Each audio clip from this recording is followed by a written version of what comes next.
बंकू, जल्दी जल्दी अपनी पारी समाप्त कर, नहीं तो सेठी की टीम आती ही होगी, हमें यहाँ से भगा देगी। अरे यार, ऐसे कैसे हटा देगा? उन लोगों के चलते ही सुबह 4 बजे से खेल लें, आएंगे तो थोड़ा इंतजार करेंगे। भाई, ये गांव के मठ की सार्वजनिक जमीन है, इसमें सबका बराबर का हक है। बात तो तुम्हारी बिल्कुल सही है बंकू, लेकिन यह भी बात सही है कि यह जमीन मठ को उसके ही पूर्वजों ने दान में दी थी। जब दान में दे दी गई तो फिर यह मठ की जमीन हो गई ना, और मठ की जमीन सार्वजनिक होती है, उस पर सभी का समान अधिकार होता है। चल तू बॉलिंग कर, मेरी पारी अभी बाकी है। बंकू अपने टीम के साथ खेल रहा था, तभी सेठी अपनी टीम के साथ वहां पर खेलने पहुंचा। ए चल बे नंगे फकीरों, हटाए अपना बल्ला बास बल्ला, चल हमारी टीम यहाँ पर खेलेगी। चल, तुम लोगों को कई बार बता दिया कि ये मेरे पुरखों की जमीन है, इस ग्राउंड पर सिर्फ हमारी टीम खेलेगी, लेकिन तुम भिखारी लोग इतने ढीठ हो कि बिना फटकार के सुनते ही नहीं। देखो सेठी, हमारी थोड़ी सी 2 ओवर की पारी बची है, उसके बाद हमारा मैच खत्म हो जाएगा, तब खेल लेना। अच्छा, ग्राउंड हमारा और हम ही इंतजार करें? चलो हटाओ अपनी बांस की विकेट। सेठी भाई, तुम लोग जब तक रेडी होगे उतने में हमारा खेल खत्म हो जाएगा। एक बार सेठी भाई ने बोल दिया ना नहीं खेलना है, मतलब नहीं खेलना है। अरे ऐसे कैसे तुम हमारा विकेट उखाड़ सकते हो? अबे चल फुट लो यहाँ से, ये मेरा बॉडीगार्ड है, नहीं तो इतना मारेगा कि छठी के दूध याद आ जाएंगे। इतने में बिलुआ बंकू को पकड़कर हाथापाई करने लगता है। जल्द ही हाथापाई भीषण लड़ाई में बदल जाती है। सेठी के गुंडे सब मिलकर बंकू और उसकी टीम की जबरदस्त पिटाई कर देते हैं। बंकू की नाक से खून निकलने लगता है। रही सही कसर घर पहुंचने पर उसके पिताजी रतन निकाल देते हैं। क्या जरूरत थी हैं? उन बड़े लोगों के बिगड़ैल बेटों के मुंह लगने की? उनके बाप दादा की जमीन है, वहां वो खेलते हैं, तो तुम्हें वहां जाने की क्या जरूरत? उनके बाप दादा की नहीं, वो मठ की जमीन है, और मठ की संपत्ति का सार्वजनिक उपयोग होता है, ना कि निजी। तुम मुझे कानून बताओगे हैं? क्यों जी, जब देखो आप बंकू को ही डांटते रहते हैं। चाहे बंकू सही हो या गलत, मठ की जमीन सभी के लिए है। तभी दरवाजे पर पुलिस दस्तक देती है। सेठ करोड़ीमल ने आपके बेटे के खिलाफ उनके बेटे से मारपीट करने के लिए थाने में शिकायत लिखवाई है। आप दोनों बाप बेटे को आज शाम को थाने में इंस्पेक्टर तोंडी ने बुलाया। इसी तरह की सूचना हवलदार झंझोर सिंह, भीमा, पंडित ज्ञानचंद, बट्टू, कलुआ सभी लोग हड़बड़ाए हुए रतन के घर पहुंचते हैं। रतन, अरे ओ रतन, अभी मेरे घर पुलिस आई थी, शाम को थाने बुलाया है। भीमा, मेरे घर भी हवलदार आया था, शाम को हमें भी थाने बुलाया है। अलबत्ता यहाँ पर जितने लोग हैं सभी के घर पर पुलिस पहुंची थी। ओह, तभी यहाँ इतनी भीड़ लगी है, तो अब क्या होगा? मैंने तो पहले भी इन लोगों को समझाया था कि ये सब बड़े लोगों का खेल है। अरे हम लोगों का खेल है कुश्ती, गुल्ली डंडा, कबड्डी, लट्टू, कंचे। इसके लिए कोई बड़े मैदान की जरूरत नहीं होती, लेकिन ये लोग मानते ही नहीं। अब लो भुगतो। अरे हमने भी समझाया था बंकू को कि शुरू से ही मैदान पर उन लोगों का कब्जा रहा है। ऐसा नहीं कि हम लोगों ने मैदान को उनके कब्जे से मुक्त कराने का प्रयास नहीं किया, लेकिन हर बार हमें मुंह की खानी पड़ी। वैसे देखा जाए तो बच्चों की मांग जायज है। हम सबको सरपंच जी के साथ जाकर थानेदार को बताना चाहिए। लेकिन सरपंच जी भी तो लालची हैं, करोड़ीमल उन्हें भी खरीद लेगा। सच्चाई को कोई नहीं खरीद सकता, और यही विश्वास हम गरीबों को ढांढस बंधाता है। सभी सरपंच हुकुमचंद के पास पहुंचते हैं।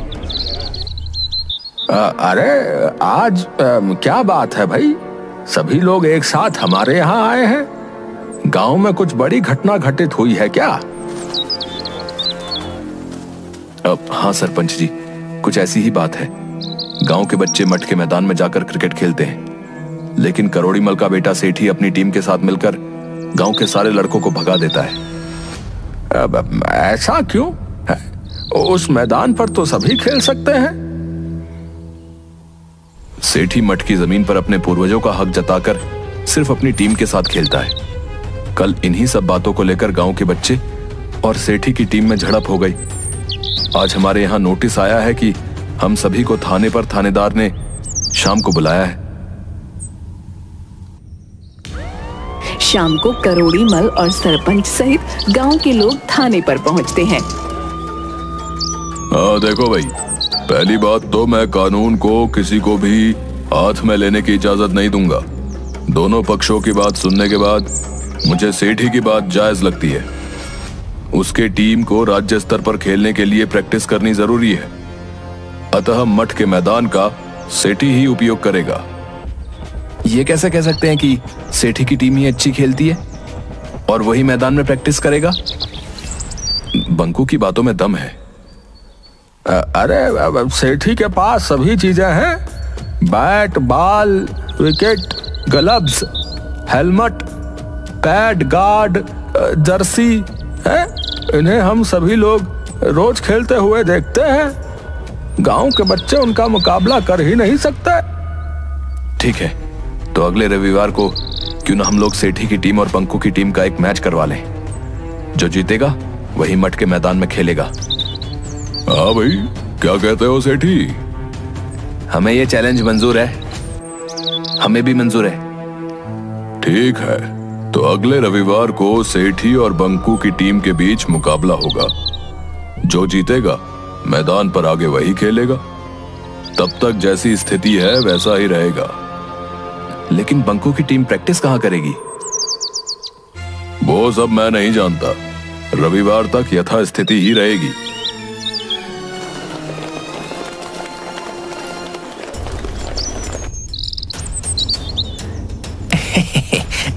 शाबाश थानेदार साहब, ये लीजिए अपना इनाम। सेठी की टीम के सामने वे लोग कहां टिकने वाले। बस रविवार के बाद मैदान का सारा झंझट ही खत्म। अंकल, वैसे तो हम सब मैच जीत ही जाएंगे, लेकिन मैंने राष्ट्रीय स्तर के खिलाड़ी सुधीर कुमार को बुलाया है। मैं कोई रिस्क नहीं लेना चाहता। इधर बंकू अपनी टीम के साथ। बट्टू, दीपू, कलवा, राजू, तुम लोगों पर ही गांव की इज्जत है। हर हाल में हमें मैच जीतना है। लेकिन हम लोग प्रैक्टिस कहां करेंगे?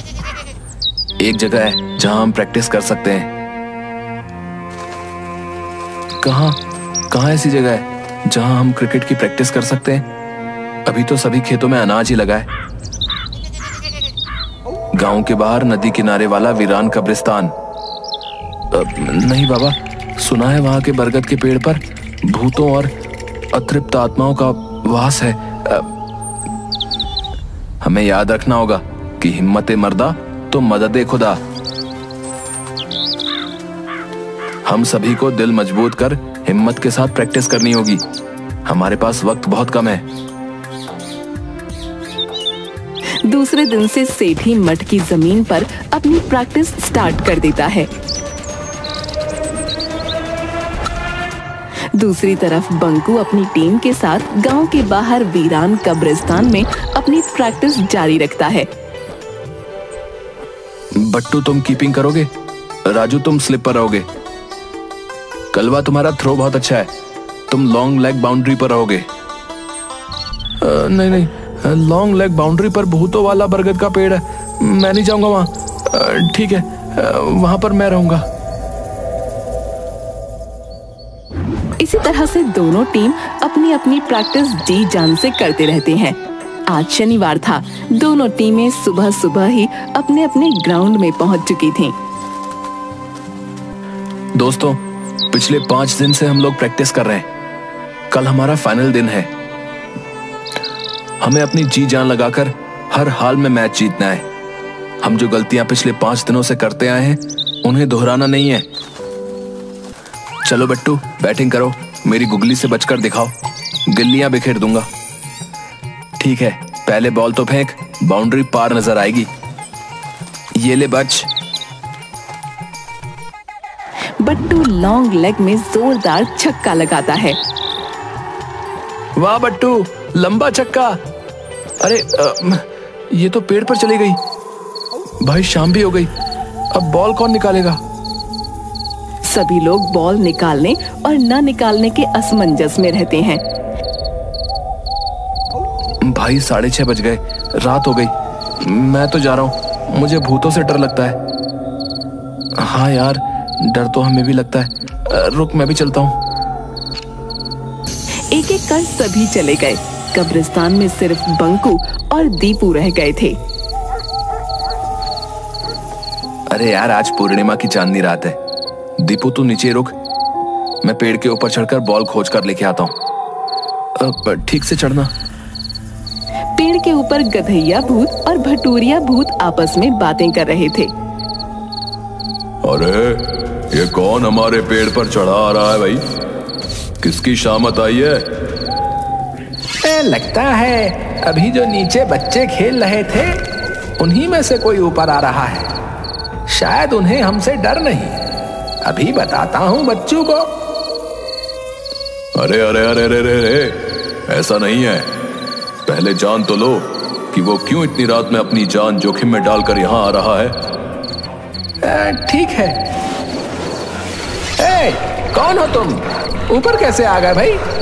तुम्हारी इतनी हिम्मत?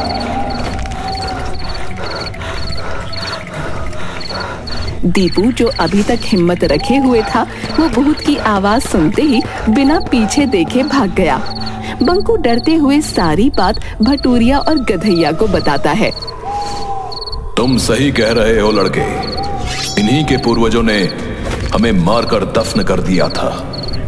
डरो मत बच्चा, हम तुम्हारे साथ हैं। जहां अन्याय होगा मैं तुम्हारे साथ रहूंगा। अब आप लोगों को लोग बदमाश बोलते हैं। अरे असली बदमाश तो करोड़ीमल, सेठी, हुकुमचंद और थानेदार टोंडे जैसे हैं। ठीक है, कल का मैच हम लोग भी देखने आएंगे। याद रखना, सिर्फ तुम हमें देख व सुन सकते हो। दूसरे दिन मठ के मैदान में दोनों टीम पहुंच जाती हैं। थानेदार टोंडे अंपायरिंग करते हैं और हवलदार झंझोर सिंह कमेंट्री। नमस्कार दोस्तों, मैं झंझोर सिंह सरताजपुर के मठ के मैदान से आपको लाइव कमेंट्री सुनाने के लिए उपस्थित हूँ। पूरा मैदान खचाखच भरा हुआ है। आज एक तरफ सुसज्जित बहुत ही सुंदर जर्सी में सेठी की टीम और दूसरी तरफ पतले दुबले दिनहीन नंगे पांव वाले बहुरंगे कपड़े पहने बंकू की टीम मैच खेलने को तैयार है। ये देखिए, टॉस जीतकर सेठी ने पहले बल्लेबाजी का निर्णय लिया है। भाई वो तो सुधीर कुमार लग रहा है। वो राष्ट्रीय स्तर का खिलाड़ी है। बंकू, तुम इसका विरोध करो। सर, ये राष्ट्रीय स्तर का खिलाड़ी सुधीर कुमार हमारे गांव से नहीं है। देखो बंकू, प्यार और जंग में सब जायज है और ये भी एक जंग है। अगर तुम अपनी हार मान लो तो वॉक ओवर दे देता हूं। नहीं, आखिरी क्षण तक हम लड़ेंगे।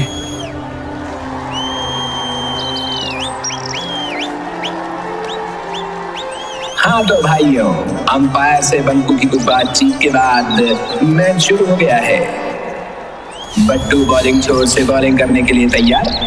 सामने क्रीज पर नेशनल लेवल के player Sudhir Kumar.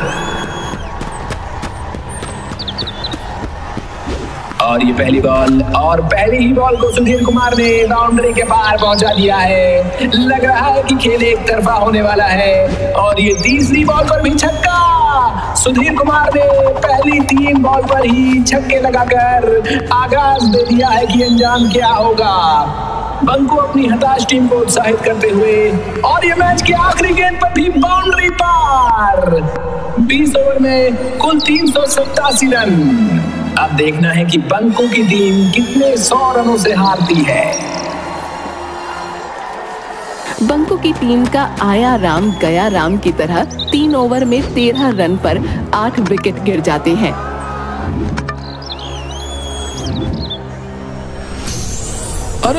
No ball पर आउट कर दिया।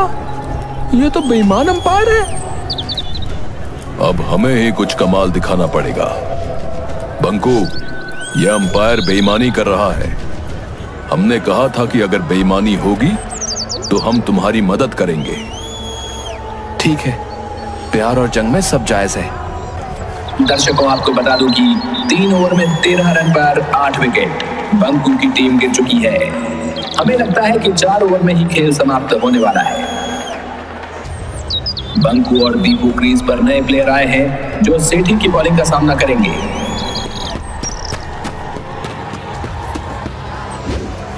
सेठी ने ये बॉल डाला और बॉल बाउंड्री के पार। वाह, बंकू की टीम का ये पहला छक्का। दूसरी बॉल सेठी की और फिर बॉल मैदान के बाहर। लगता है बंकू कुछ देर टिकने वाला है और ये तीसरी गेंद भी छक्का। हैट्रिक बंकू की ओर से कमाल कर दिया गया है।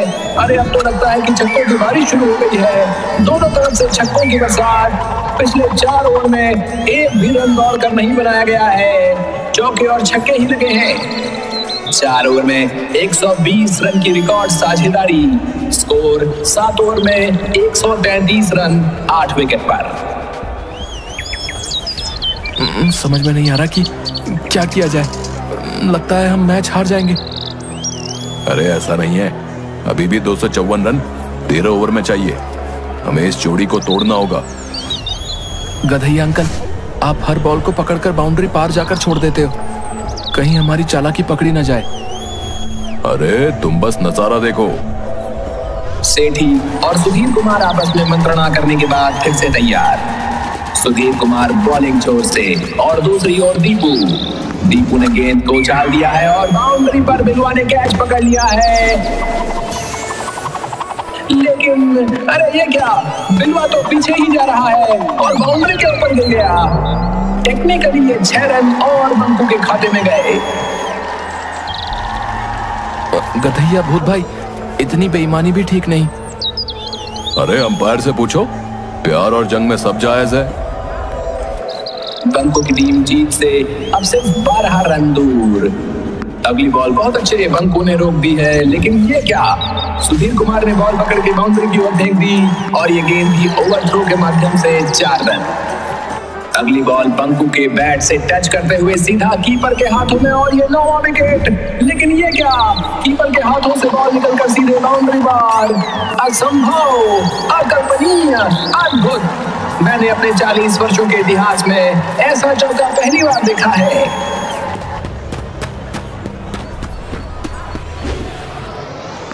और ये गगनचुंबी छक्के के साथ मैच समाप्त होता है। बंकू की टीम 2 विकेट से मैच को जीत चुकी है। यानी इस मत की जमीन से सेठी और करोड़ीमल का दावा अब इतिहास बन चुका है। अब इस मैदान पर गांव के सभी बच्चे खेलने के लिए स्वतंत्र हैं। गांव के सभी लोग दौड़कर बंकू और उसकी टीम को कंधे पर उठाकर मैदान के चारों ओर चक्कर लगाते हैं और जयकारे लगाते हैं।